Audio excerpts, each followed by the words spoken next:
Yo, how's it going, guys? Hopefully, you're having a good Friday. I actually think things have been pretty great today, honestly. When you look at the fact yesterday we had Tesla up 7.5%, it being down 2.2% today does not seem like a big deal. PayPal down less than a percent, Hood down 0.42%. We've actually got MicroStrategy positive 0.1%, Mara positive 0.6%, Palantir up 1%. I'd say the market, guys, is being very resilient. And if we even jump outside of that, let's look here real quickly. All right, so we got 74,000 in losses here, so probably down 100,000 across all accounts today. And that is that when I subtract that out of yesterday's gains, I'm still up $250,000 since yesterday morning. If this is the worst the market has to offer, we're sitting in a really good place, I think, heading into next week. So I'm very excited about that, and we can get some confirmation of that because, and honestly, I'm probably not even down 100K today because if you jump over here to Coin Market Cap, well, maybe I am, but you have about $3,400 in gains today, even with what we've seen recently in price action. And I would argue if you look at the last month or week in altcoins, this is still a very bear or bullish trend. And if you look here, even today with markets going down, we've got like Sui up 11%. Tao up 10.8, and just a lot of others still doing really good and almost a mixed bag of nuts. So not really down at all. Very strong for the week. I think the crypto markets are a good indication of what's happening next. From the economic standpoint, I don't know that we really have anything to report on. We got oil rig data. I mean, it's total oil rig count is still near. Let's see, at least I can't say 3-year lows, but 2.5-year lows. So not a lot going on in that, and not really a lot of impact in regard to anything economic. Real quick, the Fear and Greed Index. Let's see where we sit. We're sitting today with the small drop. Also, the Russell dropped 1.1% today, so it dropped a decent amount. It's the riskier index, right? The Russell 2000. But the Nasdaq was down 0.24%, and the S&P was only down 0.19. To me, this still shows a very controlled and measured market where we're not seeing a lot of downside price pressure, and I love that. Tesla up 0.1% in after hours. That's probably good too. If we look at the crypto index here, so again, the fear and greed on stocks and crypto, very much resolute. I could see if we grind, like even just heading into Monday, we could see greed at like 62 or 61, so much closer to neutral levels on the stock market. And I don't know. I still have a feeling that crypto is set to take off. Tom Lee seems to have a few bearish thoughts on that. We might go over those a little bit here as well. Let's real quickly jump over and look at the CME Fed Watch tool. And again, you guys keep throwing out your comments here. Looks like Maytag says Tesla phone. Marty McFly says X phone with Grok and such. That'll be amazing. I agree. Rocky A says, sup, happy Friday. No doubt. Maytag, I would ditch Verizon in a hot minute. Dude, I would take a Tesla phone could be powered by Starlink. It wouldn't even necessarily need anything else. It wouldn't necessarily need a cellular connection. Maybe for in cities, or they'll need towers in cities because of just disruption that it can occur from tall buildings in Starlink. But like really big cities. But outside of that, it could really be the primary tool for like 75% of America, especially the areas where they don't have really dense population and 5G. So it's amazing to think about Tesla with a phone. Very, very possible future. I'd say almost probable that it will happen. I just don't know where it's at next, or when or if we'll see that announcement. It could be very far out. It would resolve a bunch of problems. Like, again, if you don't do YouTube videos or create software, you probably don't know these problems. But Apple iOS, their store takes 30% of whatever kind of revenues you get if you have a software product. So any kind of revenue stream I have coming in where I'm making money, iOS gets their cut, YouTube gets some more cut. You can lose a vast fortune, like 75-80% of the funds that you would have received just between these two things. So there's definitely a place for replacing their stores, the iOS store and the Google Play store, with something.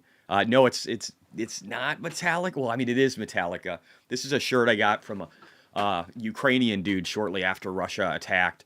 He's a big bass player, really cool guy, and I was trying to support him, and he was updating people what was going on with the war. So I bought his shirt. But yeah, basically Metallica, right? But like, it's a shirt that he had created for his channel. But he's a good dude. Anyway, but yeah, so I think the place for a phone with Tesla is very, very exciting. Here, quick glance, CME Fed Watch Tool. We got an ever increasing chance of two rate cuts. It's at 52.4%, or 47.6% for one rate cut. Good stuff. Let's check our layoffs. Are we seeing mass layoffs in tech around the world? Well, let's find out with layoffs.fi. No, nothing new. Nothing since 9/16, and the big one was Microsoft in regard to their gaming division on 9/12. So it's been pretty quiet for 8 days now. Nothing too crazy to report. That's a good thing for all of us. I do want to jump over into economic data. This is going to get fun. For the people that are here, there's a lot of good data points that you're going to enjoy today. Ryan Detrick said, credit cards are maxed out, and total credit card debt keeps hitting new records, they tell us. Ooh, scary, scary, scary. Credit utilization, how much of total credit is being used for credit cards, is still running at 23%, less than pre-pandemic levels of 24%. So let's just look at this again and think about what he said. It says consumers yet to stretch their borrowing capacity because the utilization rate they have of their credit for both home equity and credit cards is lower than it was. It's not exactly scary, and that's just one metric. We got more. Let's talk about the other stuff, guys. It says, yes, he said, yes, nominal credit card debt is at a record. That's true, if the nominal level is. But that doesn't mean anything. He said, what about the denominator? You got to have that too, right? Remember, people are worth way more and make more income. Credit card debt as a percentage of disposable income is still sub pre-pandemic levels and way lower than the pre-great financial crisis. Denominator blindness is real. So let's just zoom in here because you need to understand this. Red is revolving consumer credit owned and securitized, right? But blue is revolving consumer credit and securitized disposable personal income. So when you look at these numbers, we're still in fine shape. We're in absolutely fine shape. Like he said, people have record wealth. Oh, sorry, hit the wrong button. People have record wealth, and therefore their credit and their credit as a percentage of overall is not at a crazy level, and it's actually lower than it was pre-pandemic. So it's all good. All right, Tom Lee says, I agree 100. Mortgage rates set to fall bring better equilibrium to the housing market. So Barry Ritzholt had said, if this chart of the 30-year fixed rate mortgage was a stock you owned, you would be shouting sell. So what he's saying is we're getting ready to see rates drop over. I don't even think, some of my friends, they still think rates are like near 7 or 8%. They didn't even know that rates are getting ready to drop into the 5% starting probably in a month. In a month, we'll be in the 5% range. By the beginning of next year, we could be in the 4s. So this is changing quickly. And as it changes, it's opening up liquidity for the markets. You guys need to understand this concept very, very well. It's a big deal. Are they ever going to 2.5 again? Probably. I mean, if you believe the Fed, no, because we're going to be at a higher nominal rate. But no, they probably will. They probably will. We have a lot of problems. We're probably going to have to drop rates. It depends, though. If we get our fiscal house in order, or start getting our fiscal house in order, start reducing rates to where we're paying less interest on our debts, where it's not more than our defense budget, and at the same time have tax policies that allow market growth and expansion and don't constrict it like Kamala wants to do, then we'll be sitting in a really good place. So I think all of that will be good. Ralph says, but credit and wealth are very different groups of the population. Yeah, again, I've said this a bunch of times. You're right, Ralph. But here's the deal. Nobody gives a shit about the bottom third. I mean, I do, but that doesn't fucking matter.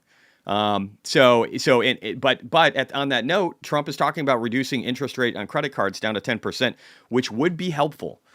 He needs to have like an exit part of the policy too for people that are just trapped in debt, really high interest debt right now, and that are like over their balance and everything else, that saves them from charge off too. If he's implementing a policy like this to where poor people can get out of the credit card system, that will help them infinitely on its own. And then getting rid of overtime taxes will help people that are hourly, that are at the lower income threshold. And then getting rid of taxes on Social Security will help elderly people that are at the lower income threshold. So we can really, really help our population by having a pro-growth policy and looking to expand out and grow and be innovative. And I think all of these things can happen. But yeah, right now, wealth is high, and the people that do most of the spending have done really well from asset growth. I know I'm one of them. Okay, I'm near $3 million. It's been a nice ride. So there's a decent amount of people that had way more assets than I do, and so they're still very rich, and they're able to spend. And when you have lending expanding because of rates lowering, you're going to have people that are going to be jumping into housing. You're going to have that sector grow. You're going to see more sales of Tesla vehicles. You're going to see more energy wall, power wall things getting installed. You're going to see just a lot of businesses that are going to start doing better, and you'll see earnings that will start to reflect that too. There's a lot that goes into it, but again, this is good stuff. We want people. We want people to be rich. That's helpful for the entire economy because it creates jobs.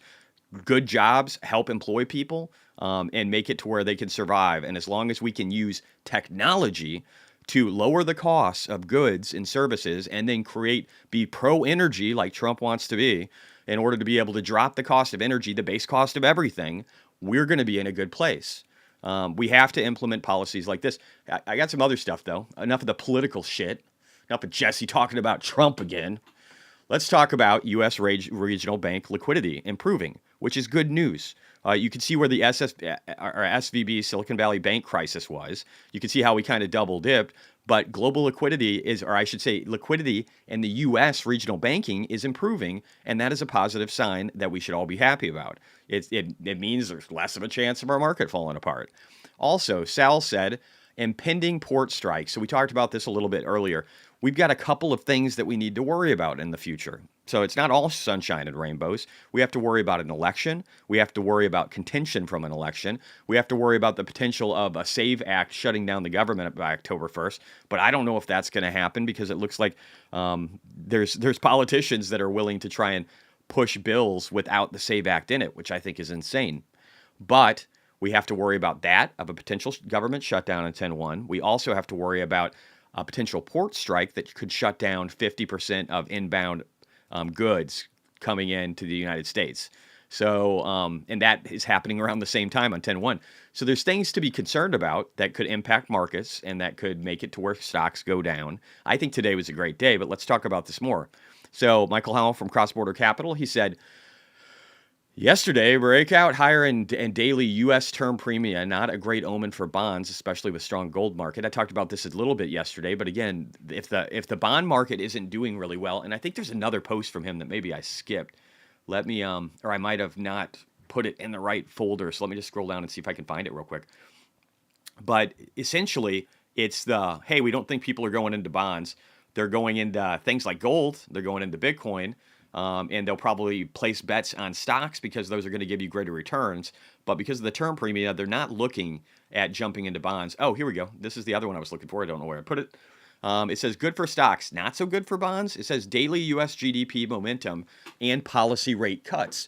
So in black, you can see, and let me just zoom in. You can see GDP economic momentum indicator. And then over here in orange, you could see expected number of FF rate cuts. So with this move that we're seeing, most likely we're going to see GDP follow. And that's not going to be great for the bond market. That's what I was going to say. Let me go back here. Let me see if there's anything. So I think that's it for U.S. economic. Before I go too far, I'm going to open up my little chat stream here. I'm going to look at what you guys are saying. I'm going to pull up markets because we do need to get to that. Let's get to the stock heat map. And we're going to roll through some of these other things quickly. Again, not a horrible day. Considering all of the money, considering I made 350 grand yesterday, if I lost less than 100 today and still pocketed $250,000 in 36 hours, I'm a happy man. So I don't know about you guys, but I'm a simple guy and I don't need much. Let's jump over again the S&P. Let's just visually look at this at these real quick. So the S&P landed in what I would say is a good spot. We'll just quickly glance at it. So the RSI going into next Monday is going to be a little bit lower, which is great. We appear to have at least tried to establish a base on the .618 before going higher. I like that. Again, this is steady as you go. This is what I want to see from markets. If we can get days where we do really well and then maybe we chop for a couple of days and then it go down, trend down a little bit, but then establish a new high and then chop, go down and then establish a new high, that's the market I want to see. This is what I want to see. So I don't hate this at all. It was only down 0.19%. I don't know why that stupid message is coming up. All right, let's keep going. Let's keep going. We're going to focus here. Thank you to the 200 people that are here. If you guys could hit the like, that would be wonderful. Thank you very much. The Nasdaq only down 0.24%. Again, it's still in the breakout zone, guys. It looks really good here. We didn't even back test. I mean, it depends on how you want to weight this. We didn't even back test though. Even if you go here, it's like it's a pretty weak looking. Nah, that's not even right. Let's just go back down. So we haven't even. So could we have more down on Monday initially going into the day? Sure. But the fact that we have this local volume peak that is sitting right underneath of us, and I'm sorry, it looks like peak volume for a long time. Let's go back further here and see if it changes. Now it does. Okay. So peak volume going all the way back to like the beginning of the year is what we're looking at right here. Or maybe March-ish, right around there. So that's a good number. Yeah, that's a good number. So this is still holding support. So even if it goes down on Monday initially, we're probably going to bounce off. And I do want to say something. So real quickly, speaking of Monday, if we look over at the trading economic data, not a ton. We got Fed Bostic. He sometimes can say interesting things, so we'll keep an eye on that. Chicago Fed National Activity Index should be interesting. We've got the S&P Global PMI for composite manufacturing and services. We got Goolsby speaking. We got Ashkari speaking. So it'll be very interesting to see what these three different Fed chairmen who sometimes have conflicting views, what they think. So that'll be interesting on Monday. Tuesday, Redbook, S&P Case Shiller home prices. That'll be interesting. Other home price related data, consumer confidence, Richmond Fed. So there'll be a decent amount of data points coming in on Tuesday, but really pretty light on Monday. But again, anything PMI related is probably going to be impactful in some way. So let me just hop back over here. So again, all of these looking good. Let's look at the Russell. The Russell down 1.1%. Still great. I'm just going to turn this into support. I don't think we're going to be changing this back, honestly. So we're going to save that. Let's keep moving on. The dollar, how we do today? Pretty flat, 0.16%. Nothing crazy. It looks like we're rejecting off this line. I'm going to go ahead and get cocky. I'm going to get cocky on this one, guys. We're going to change this to red, and we're going to mark it as such because I think we're finding resistance, and we're going to roll underneath the 200 moving average. Gold, I always like to make fun of gold at least once a day, if not twice. Today, though, it's up 1.33%, so I'm going to give it to you guys today. Oil, flat, basically, too. Is it going up? Is it going down? Like I said before, I think it could go up and then down. Maybe we make one last trip up here to net 79 before we start going down again to break under 70. It'll be interesting to see, but I think that's kind of the move. The move index, speaking of move, bond volatility index actually closed a little bit lower again today. So it does look like it has that rollover pattern where we're going to try and back test between 85 or even this 82, 80 range. So I'm going to get cocky here too, guys. We're going to update that and we're going to say it's going down. We'll see if I get corrected later on, but I like what I'm seeing right now. The 2-year bond up 0.2% today in the yield that it will generate for you. So a little bit of selling in bonds again. People aren't loving the bond market. They're not hating the bond market. It's just boring compared to getting really high returns. And then the Treasury is going to be issuing a ton of short-dated issuance and working to control the long end of the curve. That's what they do. The 10 2-year inversion, again, it looks like it went up a little bit higher today, so we're getting kind of close to where I think the peak is going to be, right up here around the 0.29, 0.3%, and then we should start chopping. So still think that's happening. Not changing my mind there. All right, the yen, the dollar to the yen. It looks like the dollar gains strength, but we're very, very far away from our Japanese carry trade. The Chinese yuan, we're down 0.24% on the dollar, so that's good for China today. They've got a little less pressure. And the ruble, it looks like the ruble, the dollar fell against the ruble, so the ruble isn't collapsing. So currencies seem pretty stable, guys. We see people taking out insurance, not a crazy amount. I think we had a little bit more earlier than this. And again, what I think is happening, I've kind of drawn it out here. Yes, we could go up. We could go up a little bit more on this, but I think the trend over the months ahead, heading into even January, is going to be down. It's going to be down. And it could pop, but I think at least the rest of this year in 2025, we're going there. So maybe I don't have this lined up very well. Let me see here. Probably like this. This is what I should do. This is what I should do. We're going to draw something like this. That's what I think is happening. All right, let's keep going. We're making progress, guys. We're getting through this fast, I think. I got lots of cool new stuff, too, guys, on Tesla and Bitcoin. Just lots of good news. Things are so great right now. I'm very excited. And definitely enjoy your weekends, guys. I'll be having some other streams. If you want to talk about politics tomorrow morning, I'll be doing that. And then I'll try and have another stream tomorrow with telling you that the Discord has been set up and running. And then figuring out what we're going to do next and telling you what my plans are. And we'll build this thing together in the weeks and months ahead. And inevitably, probably years. Bitcoin, again, this is such a great setup, guys. This doesn't look scary at all. It still looks like what we're going to do over the short term. This week is going to close probably around here, maybe a little bit higher, maybe a little bit lower, probably close to it, I think. And then I think what happens for next week is going to be something like this. And I'm just going to lock this thing. So this is what I see. I could be wrong, but my knowledge of TA, my knowledge of the fundamentals and the time frame and all the things that I look at that I've talked about. Some of you might not know all of them yet, but this is what we're gonna do. High probability. So we'll see. It doesn't have to. Tom Lee thinks he's a little bearish over the short term. So is he going to be right or am I? I like to think this time that I'm going to be right. I will not send anything to Tom Lee calling him out on X, though, and telling him what a fucking idiot he is. I won't do that. You know why? I have high respect for him, and he could be right and I could be wrong. So I'm not going to be a dipshit like some people who I will not name, but might be called Me Kevin. Sorry, Me Kevin. I don't trash on anybody. I just trash on him. I don't know why. He angered me a couple of times with his betrayal of Tesla and Elon Musk, and I don't know, or at least I took it that way. That's my perception, and so I need to be nicer to him. He's probably had a bad week. Maybe he's happy today. I don't know. Anyway, keep going. I digress. I'm going off course. 62,762 for Bitcoin. Not a bad number. Again, let's see what happens over the weekend. I think it's going to be stronger than people think, but I could be wrong. Probably not going to be. All right, let's keep going. MicroStrategy. Looking very strong today. Again, 0.08% up today after a really great day yesterday. Just doing very well. Mara up 0.58% and down 0.26% after hours. Still has a tweezer bottom and kind of a double bottom over the short time frame. Looks like it found support for the fourth fucking time.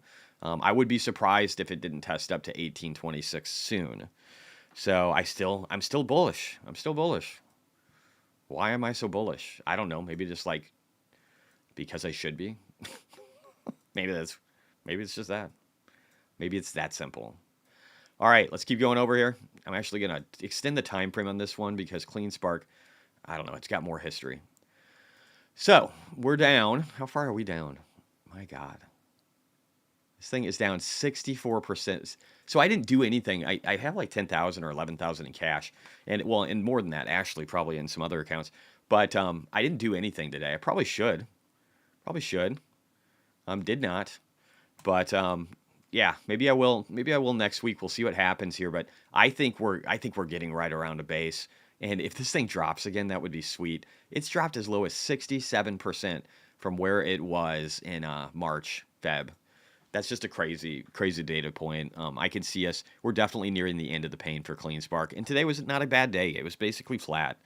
We're finding a base, guys. We know we're finding a base. You know how I know? Because I can look at the week on shitcoins, and I just see green everywhere. And when people are making money on shitcoins, the market is not bearish. If you don't remember what happened yesterday, I don't know how to help you. Again, let's roll through some stuff quickly here. We got other stuff to talk about. I want to get to Bitcoin news next, and then we'll go ahead and get into Tesla. I'll try and get caught up in chat here in a second, too. Cypher, down 1% today. Boring. Whatever. Who gives a fuck? Bitfarms. I'll look at Iron, too. I know there's the Iron group. Since I own some now, I feel like I have to, even though it's like 0.001%. Bitfarms. Down 1.5%, up 0.5%. So really down 1%. Not a big deal. Kind of seems all right. Let's go to Iron. Again, I think the market is very resilient, guys. Very resilient. I'm bullish. Tom Lee might not be. We'll listen to his. We'll get his take. See if he's smarter than me. I don't think so. Not on this one. Normally, I would think so. Normally, I would side with Tom Lee. All right. So again, we're down. What are we down on this one? What are we down on this one? We're down 0.526, or I'm sorry, 52%. So this one's actually more resilient than CleanSpark, and I think it's got the ability to be able to get up 170% really quickly, in my opinion. And it was down 3.5% today, but I don't know. Maybe I'll have to start looking at adding to this one too. The miners, the people that have got, especially people that were in options and miners, they're probably pissed right now. But that's why I told you guys not to do that shit. If you listened to me, you did better. And then I talked about getting into them in like the last 6-7 weeks, and that's what I've been doing. And it's going to turn out really, really good. Trust me. Did I even look at my balance? Let's go back here. I guess a little bit. I didn't really talk to it. Tesla down 62, PayPal down 27. Everything else kind of flat, except for ArcG was probably the third worst one at 9,600. But these did so well yesterday that I can't be upset. And it looks like if this is where it settles, I am probably down about 120. So we probably weakened a little bit into the close. We did see some of that. But again, I don't care, guys. I think this is really good. I like the fact that TMF is down. I like the fact that people aren't jumping into bonds. I like the fact that crypto shit coins are resilient and that the miners were resilient. And really, Bitcoin was pretty resilient today, along with just so many other things. I'm still very bullish on all of it. Let's real quickly, I'm going to jump over. We're going to look at Bitcoin news. This is some important stuff, and then we'll get to Tesla next, and then we'll get to your guys' stock request. Again, throw some stuff out in chat. You guys can talk amongst yourselves. Sometimes I go for a while. I just want to be fast today, just in the sake of everybody's time.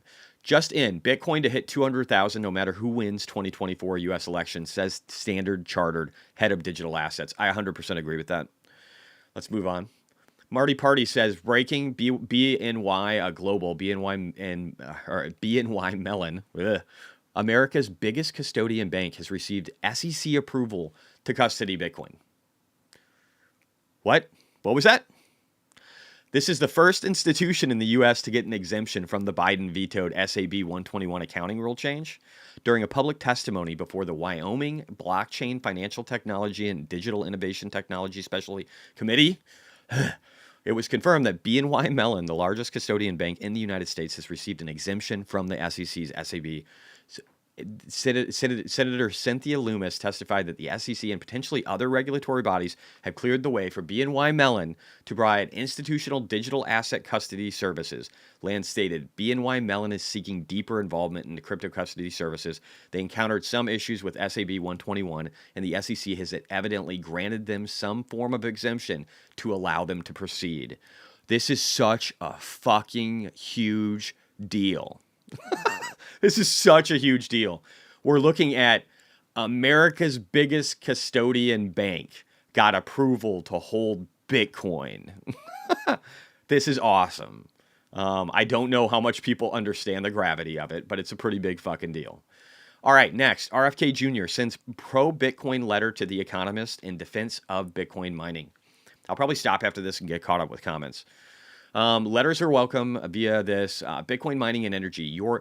You perpetuated common myths about Bitcoin mining while neglecting the real story. Bitcoin mining is a powerful new tool for supporting renewable intensive grids. Power hungry August 31st.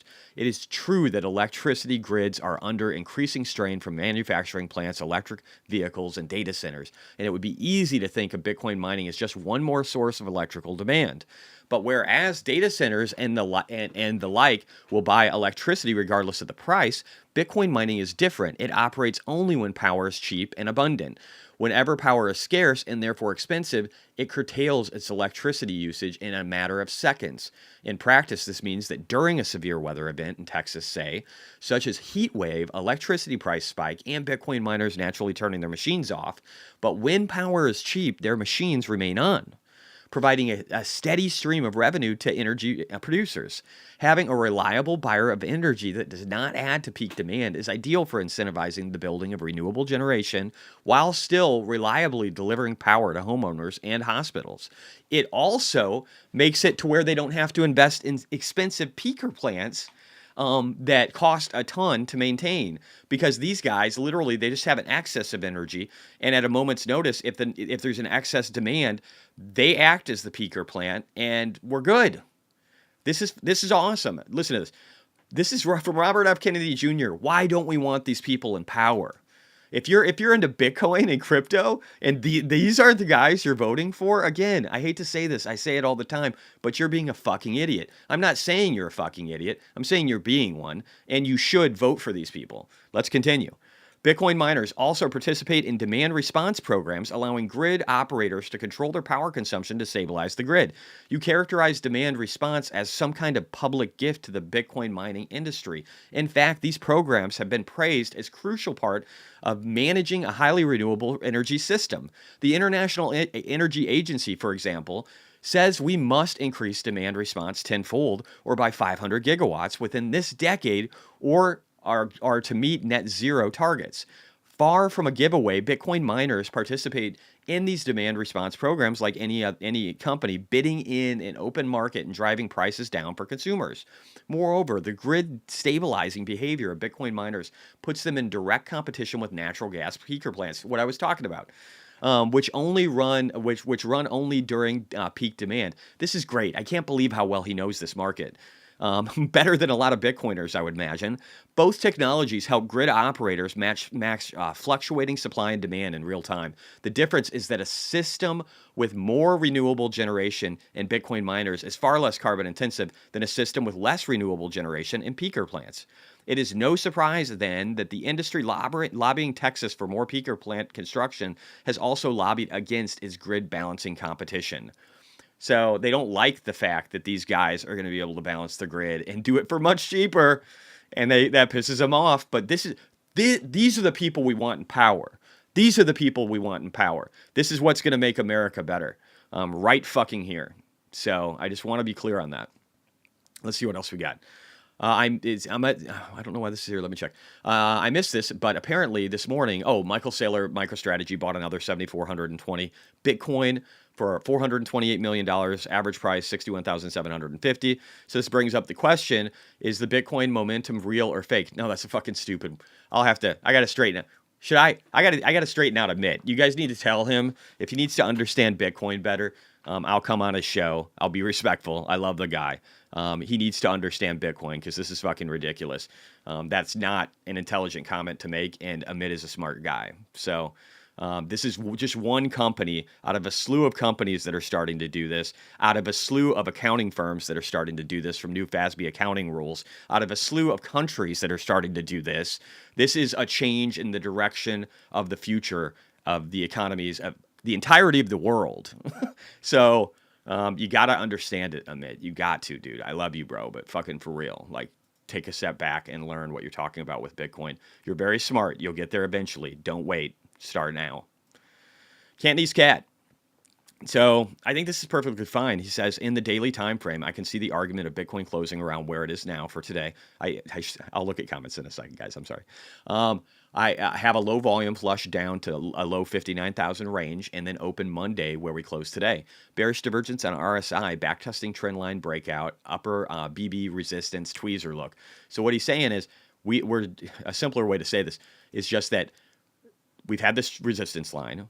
We broke above it. It's totally normal to backtest and to try and turn it into support. And if we go to 59,000, don't be worried. And thank you for doing the work for me, Cantonese Cat. I love not having to draw things. All right, let's keep going. So I'll give comments in a second. Matt Haugen said, I'm about to orange pill a room of financial advisors that manage over $1 trillion at the Barron's Top 100 conference. Wish me luck. Matt's brilliant, so I'm sure he did a great job. This is the message that the rich are getting. This is the direction that the rich are going. If you don't understand, if you don't follow the rich, you will not be rich. I can just tell you that. And again, Michael Saylor, they were only shooting for that $700 million for their convertible debt offering, and instead they did $1.01 billion upsized offering in convertible notes at 0.625% coupon and a 40% conversion premium. This is just some of the cheapest debt you could ever get, and he's buying Bitcoin. The Fed used to be able to just print money Michael Saylor will be the Fed in the future at the rate he is going. So he can print the money for us by buying buying Bitcoin and issuing debt. He will be the new bond market if things keep going the way they're going. Yeah, that's it for that. We've talked about this with the BlackRock and Tether stuff. Just again about how digital assets are going to replace their real world counterparts, whether it's real estate, whether it's credit card companies. All these things are going away. They're all going away because an app can replace them, and AI can replace them, and it can do everything for substantially cheaper. And these things are coming really, really quickly in the years ahead. I think if we're likely to do anything, if Trump ends up winning the election, I think we're likely to see an age of abundance like America has never seen.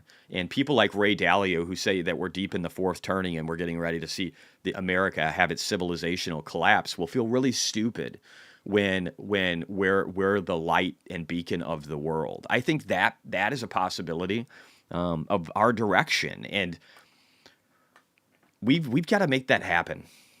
So let's do it. All right, now let's get to chat. Fuck, this guy won't shut up. Sorry. Let's get through it. And while we're doing that, I'm going to let the Tesla chart sit here, and then we'll just keep rolling down. Alex Garcia, Rumi. We will see. I'm just going to start a little bit further down. I'm so sorry. I don't even know. We're starting lower today, guys. Rumi will see. Supply also increase. At least I won't be paying most of it. It's towards interest. All right. I'm not sure about that part of the conversation. I just kind of reopened my app here. Albert, yo, what's up, Jesse? Been on vacation abroad for 2 weeks. Missed your stream. What did I miss? Nothing, man. We've been bored the whole time. We did have a pretty good day. Actually, it's been an all right week. So we got some stuff coming up. Go back and watch the beginning of this video, and you'll know all you needed to know. Master the game. Any changes from the Bank of Japan? I didn't look. I should. Told you I was going to. Didn't. Gonna need to work on my calendar better. I need an assistant. I need a personal assistant. Me, Kevin, has personal assistants. If I'm gonna get ahead, I need a personal assistant. Let me see here. Do we have any Japan? I actually don't see anything. Oh, Uda speech, PMI. I don't think they have anything. Somebody was telling me they had a thing. Let me go back to the beginning of the week. Did we miss it? All right, let me see here. Balance of trade. Imports. I don't see anything with Japan, really. Nothing interesting. 3-month bill auction. Oh, wait. Inflation rate stayed steady. Yeah, okay, cool. We did miss it. I totally missed it, guys. Let's see here. 3%. Forecast at 3%. Set to 3%. Nobody gave a shit. Yeah, beautiful. This is beautiful. So it looks like, again, they went up from 2.8 to 3%. Nobody gave a fuck. Why didn't they give a fuck? The whole thing I've been talking about, guys. The Bank of Japan has its swap lines. The United States Treasury has said, we'll give you as much liquidity as you need. You don't need to worry about anything. And you can adjust your rates, and you'll be fine.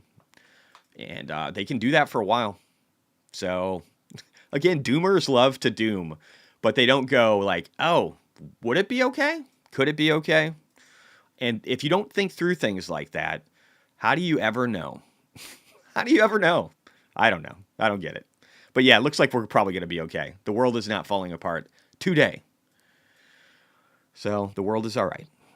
Concord from X says, huge news about BNY Mellon. Yes, dude, absolutely huge. Getting SEC approval to custody Bitcoin long-term might even be more significant than the rate cut announcement. It's a multiplier. I mean, it doesn't need to be a direct comparison. I think it's a multiplier, right? So it all helps. And it's a pretty big help. Needs 55. Jesse, you were talking about a debate tonight from this morning's pre-market. I must be in the dark. Is it Trump and Kamala? Was I talking about a debate? If I used the word debate, I don't know what the context would have been. I don't know. You guys might have to give me more. But no, not an actual debate. I don't think there's an actual debate going on. C-list plans have been laid. Time for them to come to fruition. Yes, we got our seed laid, and we're waiting for the harvest, guys. And whether or not it comes in 2 months or 9 months, or we just get to nibble along the way, it doesn't fucking matter. You're gonna make a lot of money if you do it right, in my opinion, based upon my historical performance going back to 2009 or starting at 2019. I sucked at it before that, so I can't really speak. I've got like 20 years experience, so over 20 years experience, but sucked at it for three-fourths of it. So, but I'm getting better. That's what matters. I made a shit ton of money last year. That's why you should listen to me, but not financial advice. All right. Emin Hoddle says, ready for October. Me too, bro. Kyle Wright, he presented his ETF as a safe place to hold stocks like Tesla until it topped out. Then he sold out. Oh, who? Me, Kevin? Is that what we're talking about? Todd Gleason, you're not alone. Most of us in the Tesla community feel betrayed by me, Kevin. That's yeah. Oh, Ross Gerber. Yeah, Fred from the Electric. Just a lot of people that really kind of rubbed me the wrong way. Ross Gerber, I blocked him. At least I respect the words that come out of Kevin's mouth, even though he might be wrong. At least he's thoughtful. But I don't even listen to Ross Gerber anymore. He's a fucking idiot. And he's just so political. That bothers me. To completely disregard who Elon is and the greatness of what he's done and continues to do and will do for humanity. To just negate that because of your political views is asinine. That would be like, it'd be like not, oh, Albert Einstein's such a dick. Did you hear about his politics? Yeah, that guy's never going to be anything. Fuck that guy. He's a fucking idiot. Something about like he understands nuclear or something. What a fucking moron.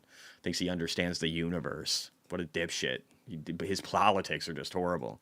I don't know. It just annoys the fuck out of me that people can completely negate rational thought and what matters because they have ideology, whether it's religious or political. I don't get it. I voted for Joe Biden before. I try to find the truth. I don't think I found it back then. But at least I try. Why don't more people try? Why don't they? All right. Anyway, sorry. I don't even know why I went down this rant. Let's get back to it. Oh, yeah. You guys did it. Somebody did it. Or maybe I did it. I don't know. Todd Gleason.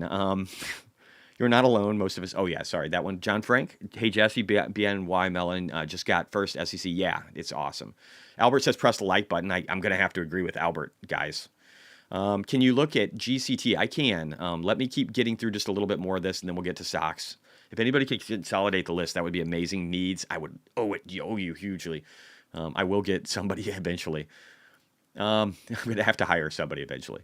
Mario, hey, Cyber Jesse. Currently in NVIDIA, I am up 38%. I'm thinking about rolling NVIDIA into CleanSpark and Mara. This is not financial advice, but if you've made a decent chunk, and that's a decent chunk. I mean, I don't know over what time frame. I'm guessing it wasn't long. I think the much greater multiplier, if nothing else, based on the fact that they're not 2.7 or $2.3 trillion companies. I mean, what is NVIDIA right now?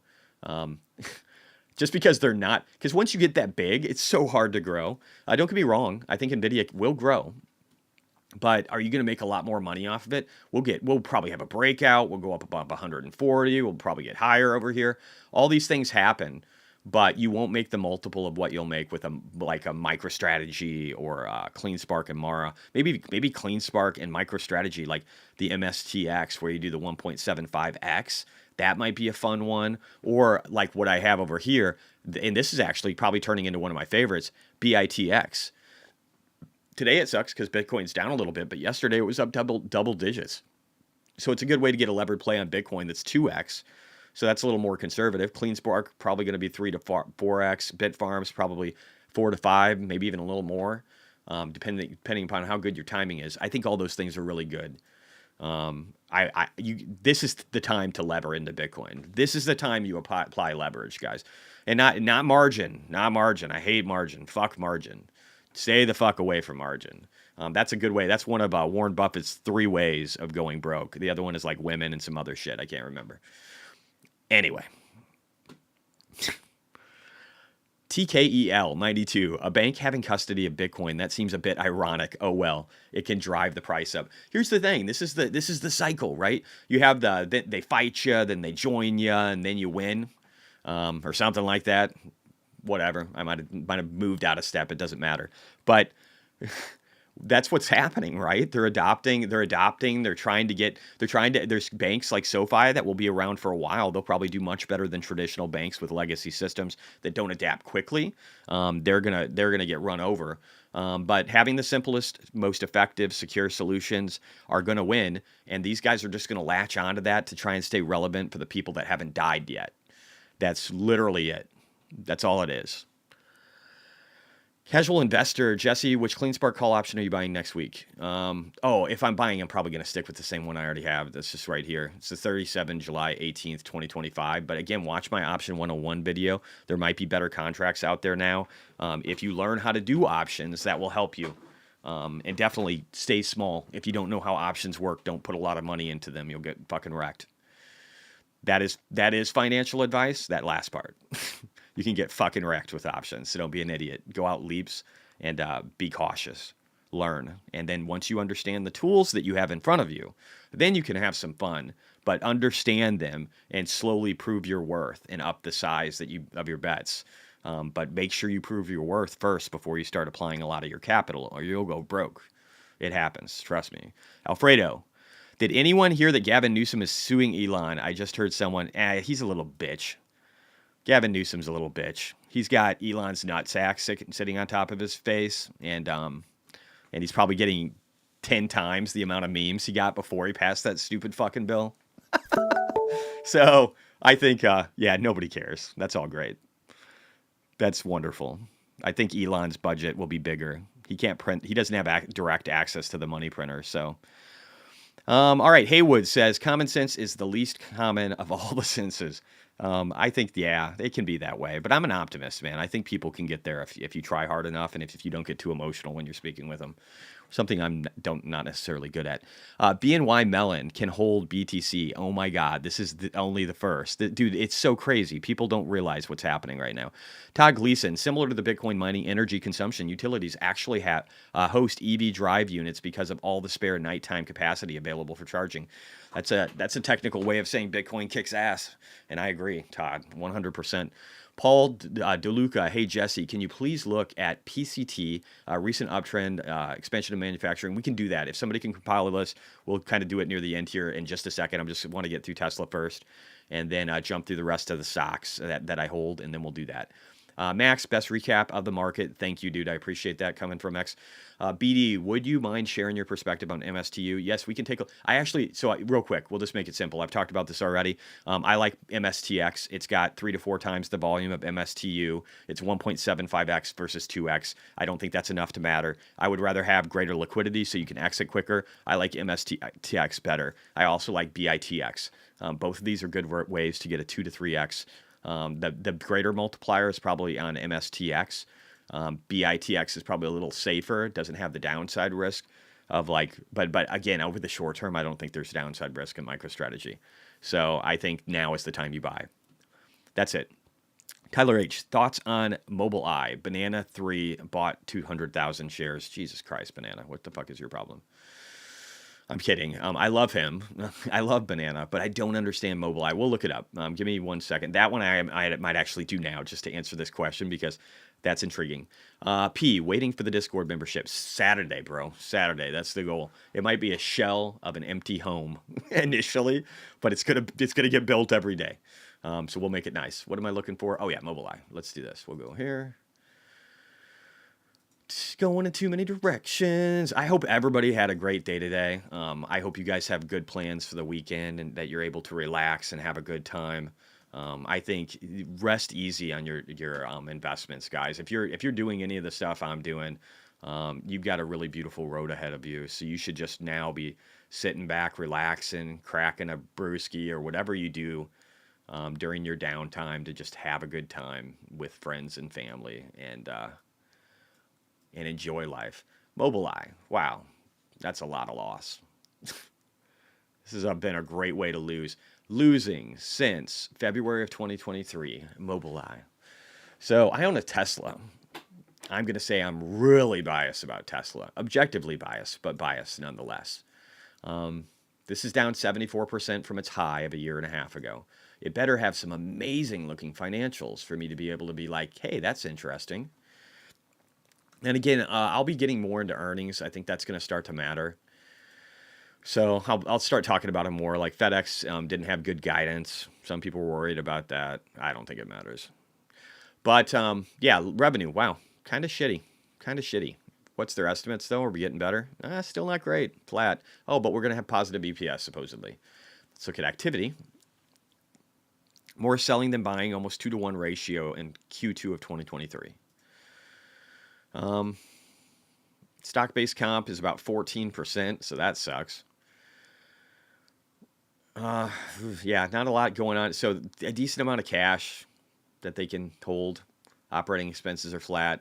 I don't know, man. Who needs fucking Mobileye? Tesla is literally making the world autonomous, and it's going to be more effective than anybody. So I struggle. This thing's got a 25 forward PE, but I struggle to know if that matters at all. I think a lot of companies will end up licensing Tesla full self-driving. I just would bet on Tesla in everything that Tesla competes in. If you want to get rich in the future, this is a big thing, guys. Listen to this. If you want to get rich in the future, if Elon Musk is in that category, assume he's going to take it all. All of it. All of it. Well, 80 to 90% of it, right? That's what we've done with space. And he has satellites, 7,000 satellites orbiting the Earth, giving internet to almost every inch of the planet.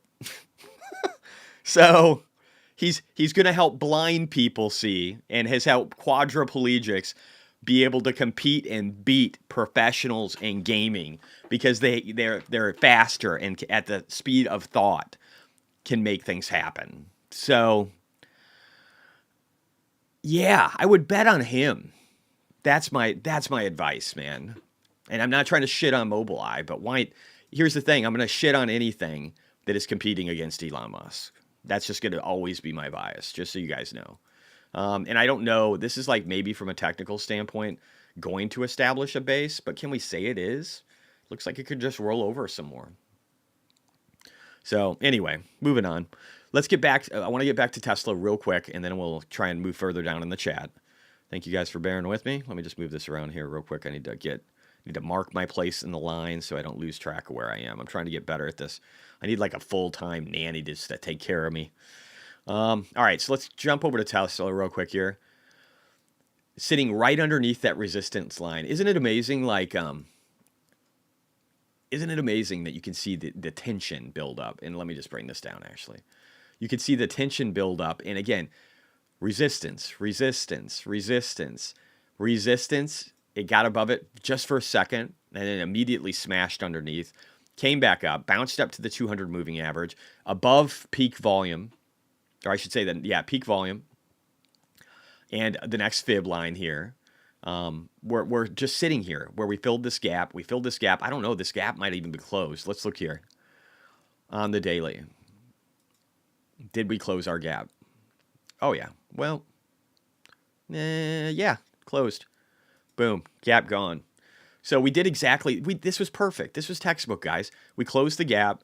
I sold like $10,000 worth, a very, very small amount because I just don't care. And now we back tested.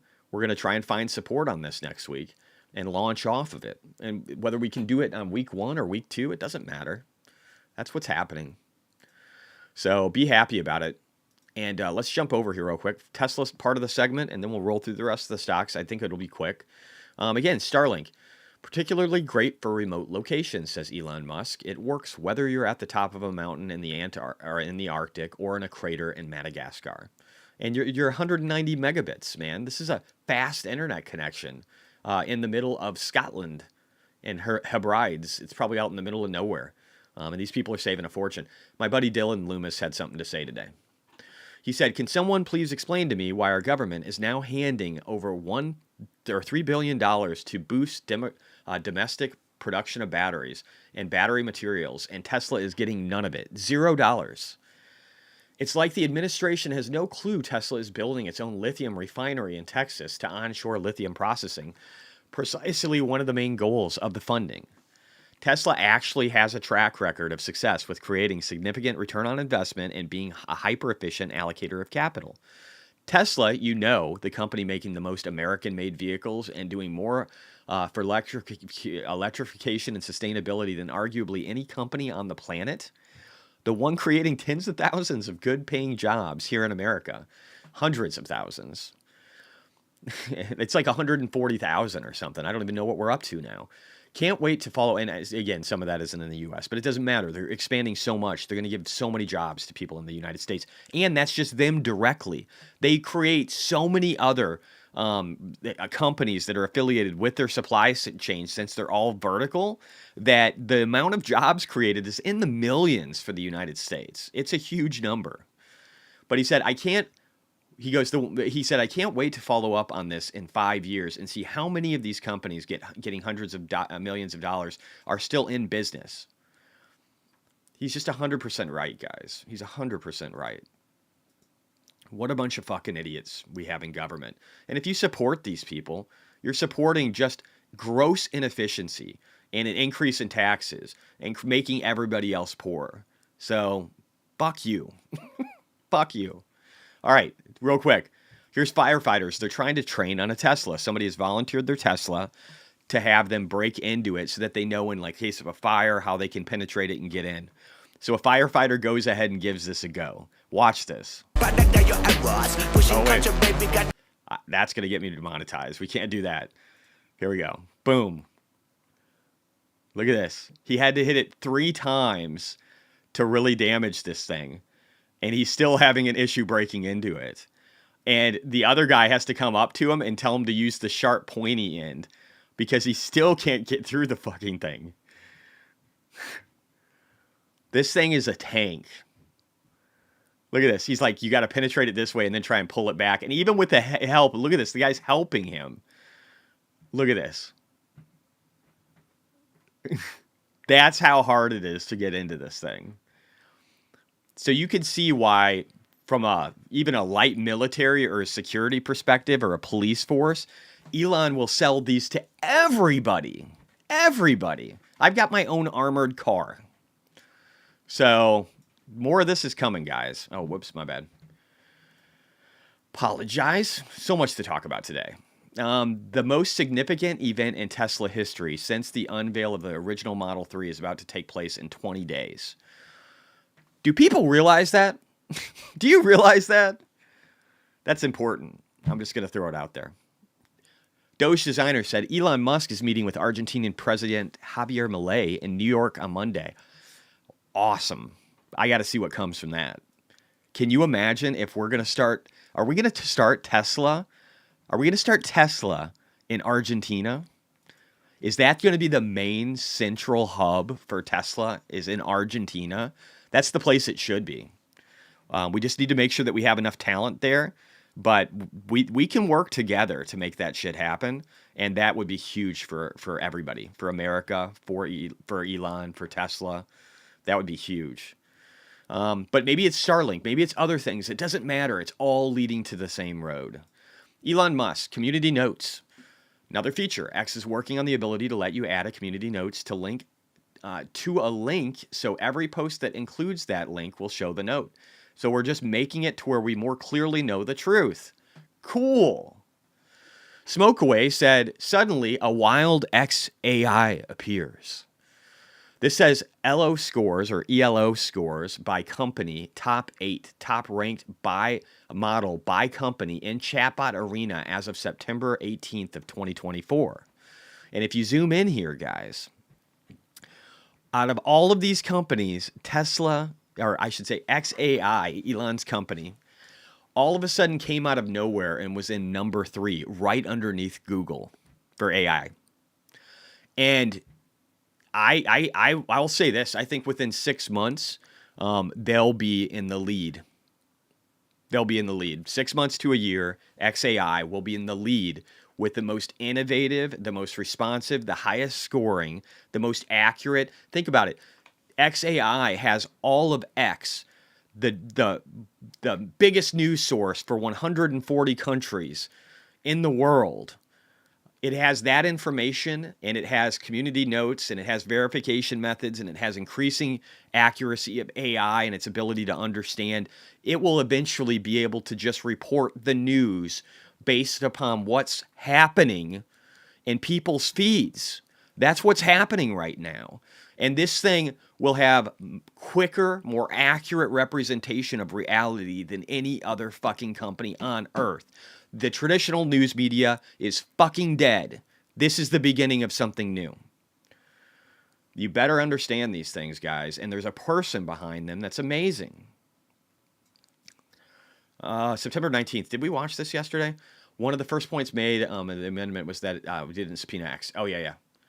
We talked about it yesterday. So we're good with this. Let's move on. PayPal today. PayPal down 1%. I don't think there was anything really too crazy happening with PayPal, so we'll stop there. Hood down 0.35%. That's nothing. It's probably bottoming right now. SoFi. And let me know if I missed any news events on these guys or other things that I should be pulling up. Please let me know. SoFi down 1.71%. That's really nothing. It's probably finding its base above the .618. Square down 1.72. Again, it's above peak volumes. It's above the first fib. It seems to be finding a base. Palantir up 1%. Again, just the little man that wanted to here. I'm guessing retail bought it up, and then somebody's selling. Bigger guys are selling it off in the afternoon. Maybe Carp is selling a little more. Doesn't matter. They could get up to 45 or 46, but it won't. I mean, it won't last. ARCG down 1.94%. Again, this is the last one I expect to fire. Flux down 1.95%. We're almost done here, too, guys. We'll get to your stuff next. So I'm basically done with mine. But yeah, down 1.95%. Again, just finding a bottom. I think DLO is in that same boat. Let me pull it up. I think it fell even more, but I'm not even remotely worried about it. I might actually add to these positions. If I have other things that are really outperforming, I might start moving some money into these. So another back test, second week in a row for DLO, trying to find a bottom. Maybe I should have bought some of this today. Whatever. We'll see what happens on Monday. If we get further downside, I'm going to probably look at trying to acquire some others before they start going up. It's down 89% from its high, and I just don't see it, guys. I don't see it. When I look at DLO, again, unless there's blatant fraud with this company that I don't understand, outside of, like, again, incorporation, this looks like a good company. It just looks like a good company. Montevideo UI. But again, this looks good. If we look at the forecast going up here, this doesn't look like a dying company. Sure, EPS is kind of flatlining while revenue is starting to grow again, but this doesn't look bad. It doesn't look like a topping off, not yet. And I don't know why institutional ownership is in decline, and I don't know why short interest is up at 12% though either. So there might be a greater story here that I'm missing. This does show the regions that they're located. Brazil is part of it, but they've got exposure in Mexico, Nigeria, parts of Africa, other Latin American areas, Argentina, Chile. They're pretty diversified, and I think this is good. I mean, they're not, again, the top player, but they're good. Look at this operating leverage. It looks beautiful. I might buy more DLO next week. I'm not going to lie. We'll see. Maybe I should have done it today. But the forward PE of 14.81 is super low, and I don't even think this is recalculated, so it's probably even lower today. For such a great company, I don't understand it at all. So I think that will correct itself, and I'll probably look at buying some of that. All right, let's get to it, guys. Sorry it took so long. I'm going to probably stick with my top. My other chat crashed. Restream's chat's crashing. I don't know if it's because I have something in OBS that's conflicting with it, but it's weird. All right, let me start at the top. Can you look at GCT? Yes, I can. Let me go into this real quick. And it's 4 o'clock, so in the first hour, we were able to get through everything. I think we're getting quicker, guys. I think we're getting quicker, and I love that. I love that we're getting more efficient with our time. That's what we're going to try and do more of. I want to take up less of your time and give you more value. That's the goal going forward. If you guys appreciate that, hit the likes, man, because that's what I'm going to try and do. Giga Cloud Technology, revenue growth 103%. Forward PE is 5. That's fucking insane. It does look like growth is kind of topping off, but EPS is still arguably growing too, and revenue is still arguably growing, just not at a super fast pace. They sold a lot of stock in Q2 of 2024, or at least a decent amount. So institutional ownership is growing quick. Short interest is almost 20%. What are they saying that they don't like? Somebody don't like something. Oh, the revenue per employee looks weird. Let's see here. Stock-based comp, 4%. Operating leverage looks great, though. Look at this. It looks like your expenses are going up, but look at how much better your revenue is. Why is this so cheap? Fuck. Where do you guys find this shit? The debt loads are going up quickly. What is this? Oh, it's in China. All right, fuck. Oh well, fuck that shit. Not looking at this one anymore. Sorry, anything Chinese, guys. I think that this market is gonna collapse. I know I haven't done the video. I've got so much on my plate right now, but for now, just take my word that China is going to collapse. And let's leave it at that. I don't like stuff like this. And maybe somebody else will look at it and tell you what you want to hear, but that's not what you're going to get from me because I don't want people to lose money. And my view is that it's very dangerous to invest in China right now. Mario, hey, Cyber Jesse, currently in NVIDIA. Oh, yeah, we've had this one already. I think I answered it, as I don't think NVIDIA... Yeah, sorry, I already answered that one, so let's just keep going down. Baytag, we talked about that. Todd Gleason, similar to Bitcoin mining energy. All right, so let me just see where I was at. Down. All right, I think I'm getting close. I'm just going to start from here. Sealess, like 6 years ago, I used to post you can buy a Tesla or you can buy a battery fire. That's true. That's totally... Versus other EVs. Yeah, dude, it's totally true. Especially in China, man. They know that, too. Mike, short squeeze possible. Alex Garcia, the reason why Mobileye went down so much lately is because Intel had 80% of shares outstanding and had to sell to raise cash. Yeah, it's not just, again, man, I don't understand why anybody would want to invest in something that isn't Tesla.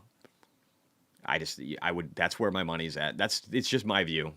It's my universal view, right? You're going to find it very hard to convince me that Tesla isn't going to be the winner when that's just that's all Elon's companies do. All they do is win. I feel like I need to play that song. All I do is win. Whatever. Let's move on. Needs 55.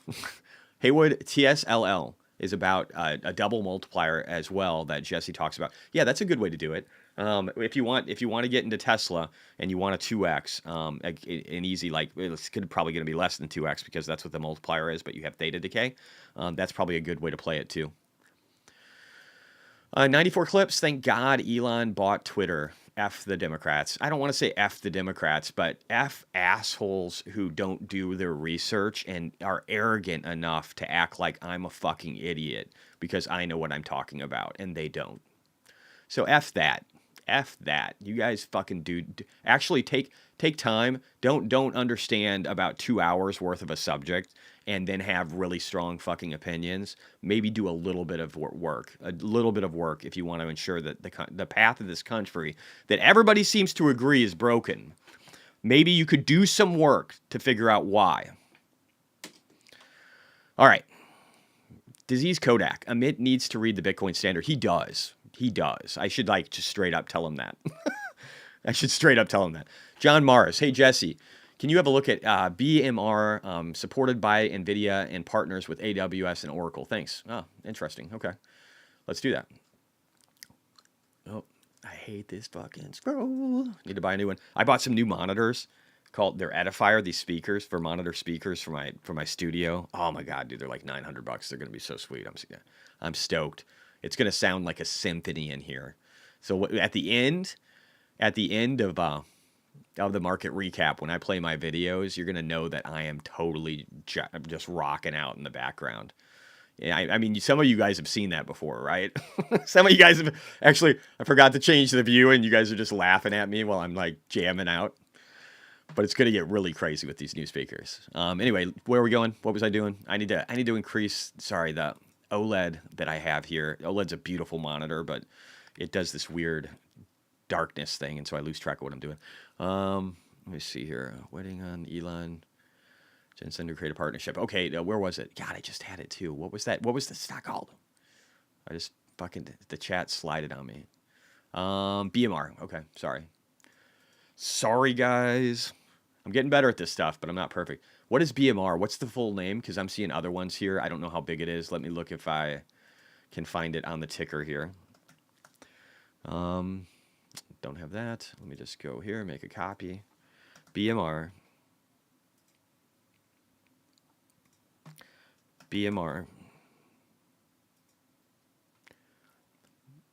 Is that it? Is it Beamer Imaging? Even the boring company. What do you mean, Silas? All right, if this is it, let me see. Beamer Imaging. Let me see if I can find that. And we don't have everything in there. I've noticed that lately. We're gonna need to get some. We're gonna need to get some more stocks in here. I don't know if it's in here. All right, let me see if I got a trading view that isn't horrific. Oh yeah, it's only 58 million. It's so tiny. Okay, let's look at other financials and see how good or bad they are.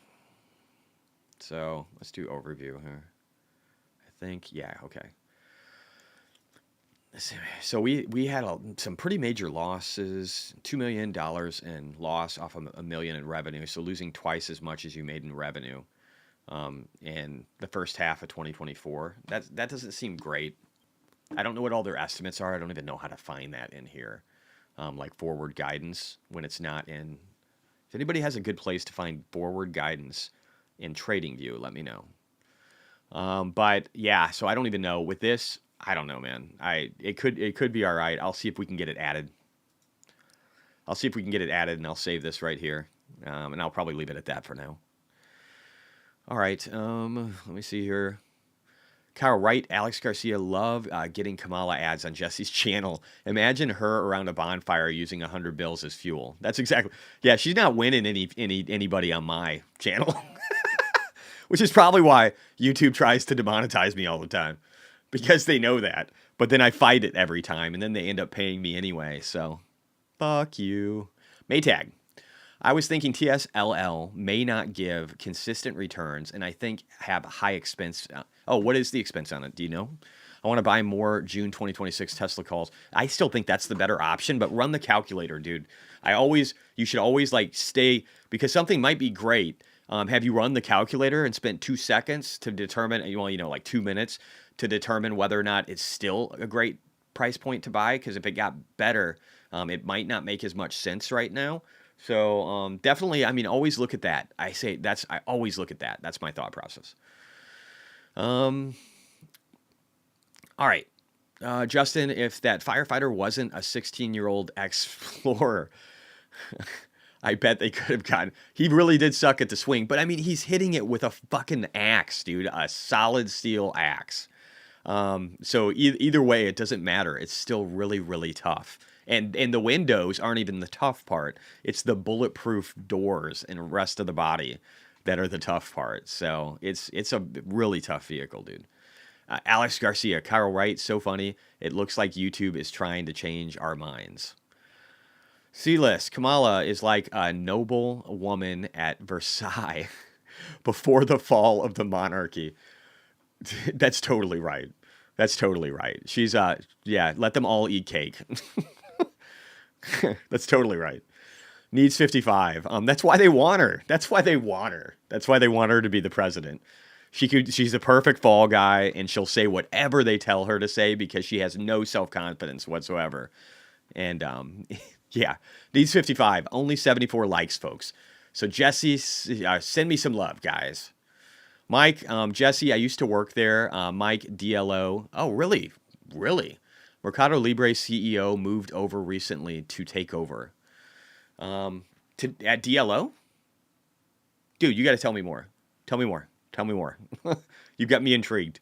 Justin, Mike, how did you like it? Anything we should know?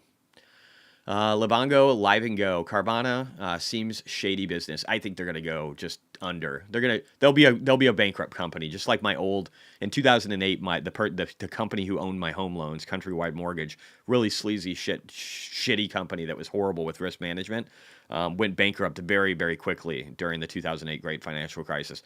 That Carvana will be that of the auto sector for sure. That's why it might make a great hedge. It's one to keep an eye on, right?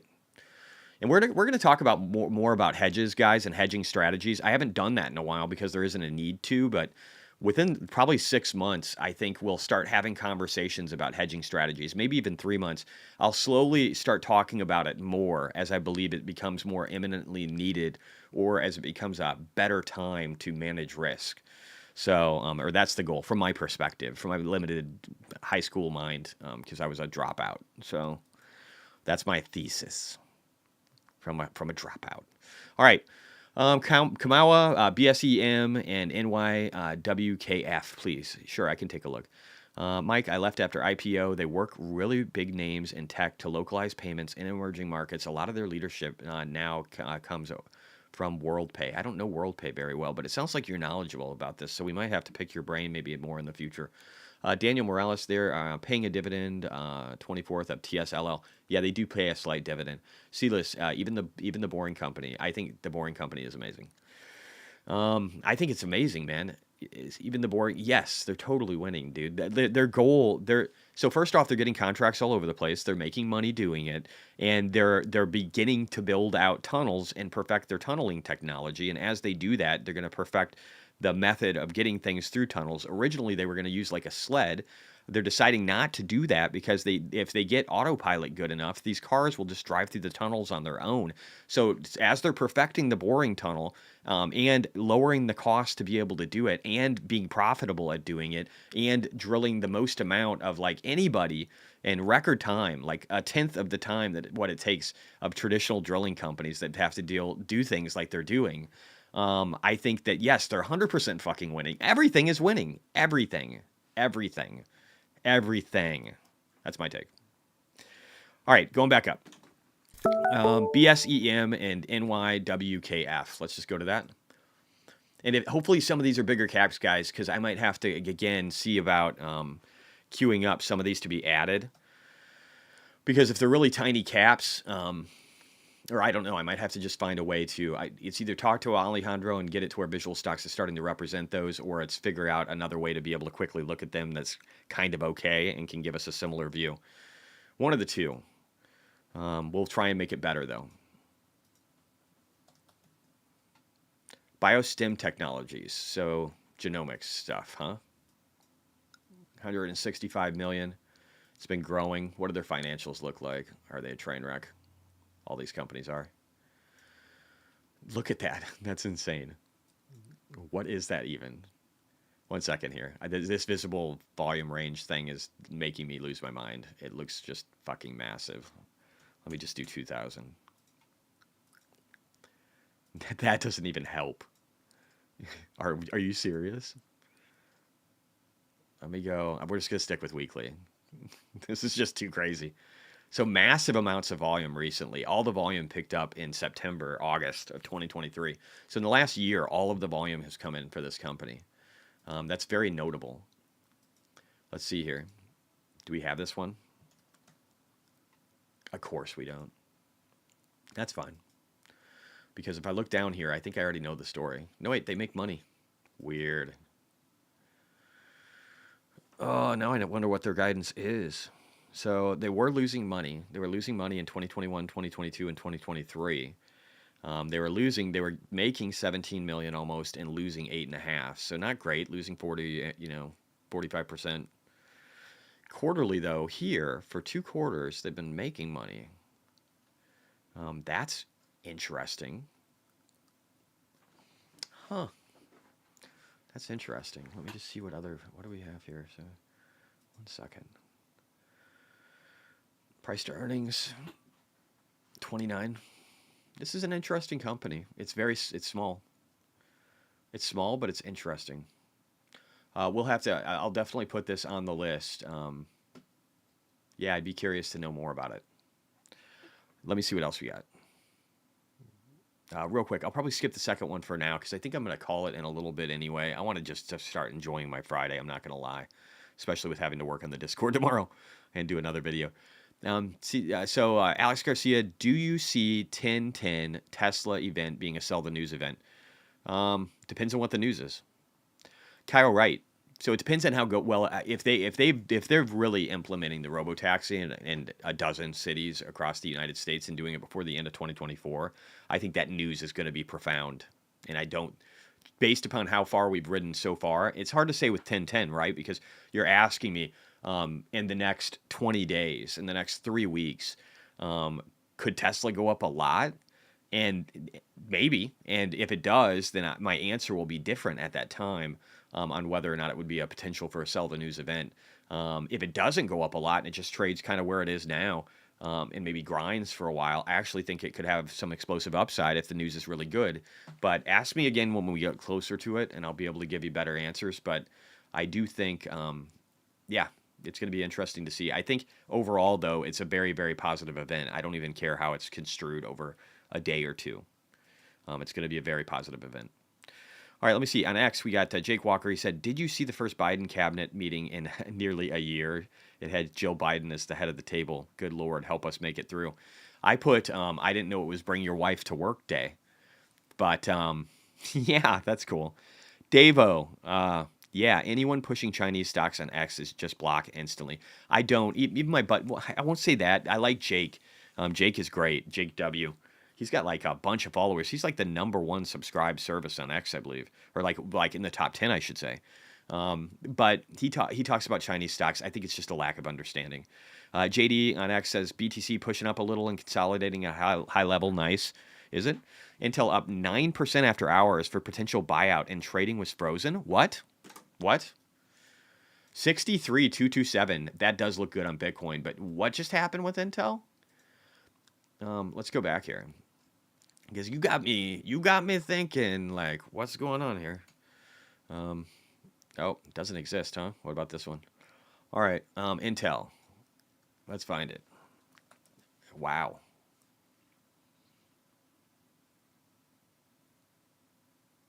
PSA, this shouldn't be legal. Whatever, I don't care. Breaking news. Qualcomm has approached Intel with a takeover offer. Qualcomm. Holy shit. That's cool. I'm glad I don't have options on Intel, though, because it's if you were too far out of the money, like if you had shorter dated ones for whatever time frame, or I should say lower priced ones, then you'd probably be okay for the buyout offer. But that's crazy, dude. That's crazy. I love that. I'm gonna put that under U.S. economy. Are we really getting big tech buyout? Is that a season that's coming? Fuck yeah, if it is. Fuck yeah. That's great. Great news. Most biotechs are traps. I agree with that. I have a few of them clogging up my port. See, that's why I would rather just be involved with ARKG, because then you can speculate, and if one or two of them do okay, then your portfolio is probably okay. And if 3 or 4 of them out of 30 plus, fucking do all right, you're going to be doing really good. And with ARKG, you get a wicked multiplier to the upside. So I love all that. I love that combination. Great news, though, JD. Thank you for sharing. That kind of stuff is super helpful, guys. If you can share things like that, very helpful for the channel. Thank you very much. All right, let's just keep rolling down here. I left after IPO. They work with really big names in tech to localize. Oh, yeah, that was that. Let's go down. Down here. Kyle, June 2026 calls look promising still. Can get 500% return if you get to $600 by August 2025, 200% if you get to 420 by August 25. Okay. Sealess, agreed, except Tesla solar roofs. Yeah, Tesla solar roof sucks. But here's the thing, though. That's not them. They're just smart enough to know that China has dropped the price of those catastrophically. So anybody producing solar-related products is just an idiot right now, because it's there. You might as well just use the panels that they're making. They're so cheap. They're so cheap, and it'll look tacky. I don't even know if Tesla wants to be partnered with any of these kind of companies. So it's like it's solar's difficult right now. It's like they can keep reiterating the durableness, and they can test that whole process out and how they can deploy it quicker. They can do all that stuff, but until China really kind of collapses in the solar side of things, which I do see coming eventually, I think that Tesla doesn't really care. Does that make sense? All right. Andy Zhao. SEC just approved options trading on BlackRock's Bitcoin ETF IBIT. Wow. So we can get 2x or something. We could get maybe a good amount. Ooh, that's interesting. Let's remember that next week, guys. Cody, SEC approves options for BlackRock. Okay, cool. Sealess. Most biotechs are traps. BD, Sealess, totally agree on biotech. I gave up on individuals. Shale, yeah, DNA was shit investment. Sealess, skeletons in your portfolio. Alex Garcia Archie is definitely the right play if you want to get into the sector. I think it's just simpler, and she could miss. She'll probably miss on 70% of them. I don't care. Even if it's 80%, I don't care. If it's 90%, I'm still making money. Sidecar guy, Qualcomm talks on Intel merger. That's so cool. That's a great way to end the week, guys. Yeah, Nancy bought Intel last week. Oh, is that what the post was about? That does not surprise me at all.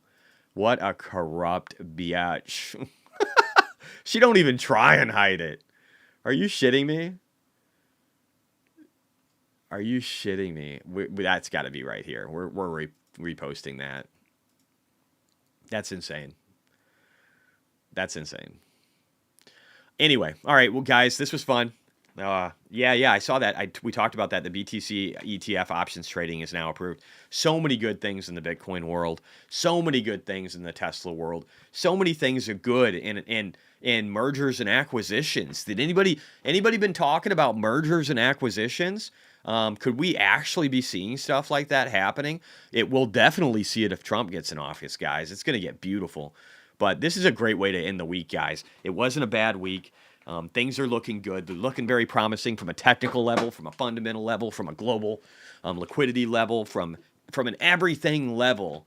We're getting ready to make shit tons of money. That's the way I want you to go into this week. Think about that. Be super fucking positive.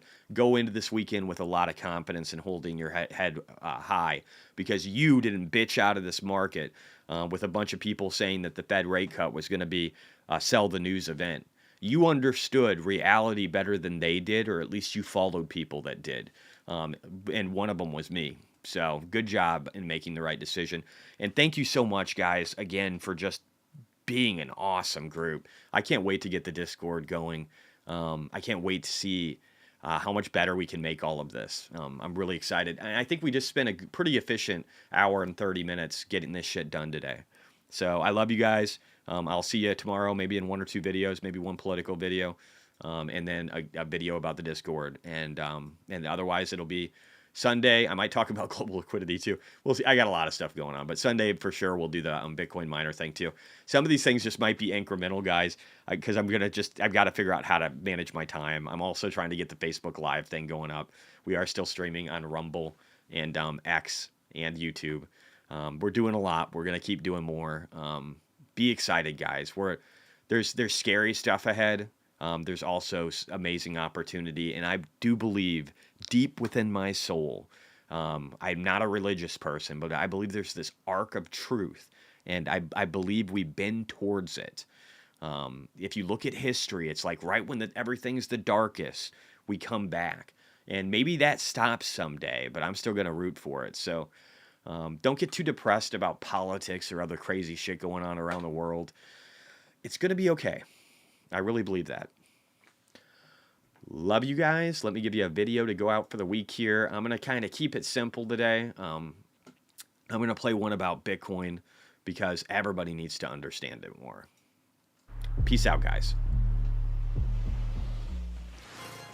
With time, a seed becomes a tree, sheltering us. With time, a skill becomes a talent, empowering us. With time, a technology becomes a tool, enhancing us. By nature, time gives value to almost everything, yet the very thing our society gives value to, our money, loses value over time. This paradox warps our reality by defying the laws of nature, and it stems from the belief that $1 today is worth more than $1 tomorrow. Meaning money must always lose value. We built our reality off of this model. Time value of money, we call it, but in reality, this is just dogma. Since we can keep making more of it, we end up destroying our own purchasing power. So we put it in stocks, put it in bonds, put it in land, put it in funds, put it in crypto, put it in gold. But we are not oracles, so what do we know? We know that it's hard to get by. We know some people may never retire. Is time value of money a lie since it discounts the monetary value of our time? If time is money, how are they moving in different directions? We're working longer for less, we end up just giving away our freedom. Give up liberty for policies, give up our agency to the authorities. Because when our foundation is built on complexity, we simplify humans by giving up our humanity.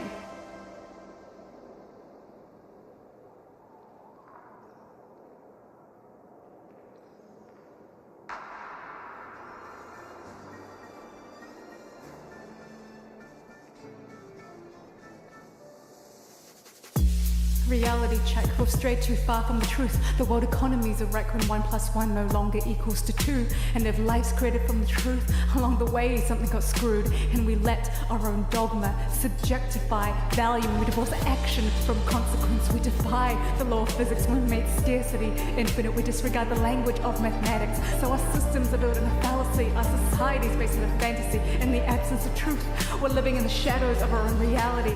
And that's the root problem. Man-made rules can be broken.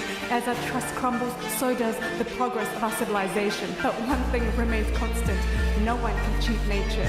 So why not use it to architect a stronger base layer? The most beautiful buildings engineered based on these consequences. Natural law drives rigor needed to build something enduring, uncompromising on principles that accounts for the flaws. Because when our lives are at stake, the gravity of truth cannot be ignored. So if our monetary systems were designed like structures, it would embody energy and matter, so the money itself matters. An unbreakable limit enforced by costliness of creation ensures the structure holds value for many generations. A rule-based system governed by maths builds a transparent ecosystem that can self-error correct.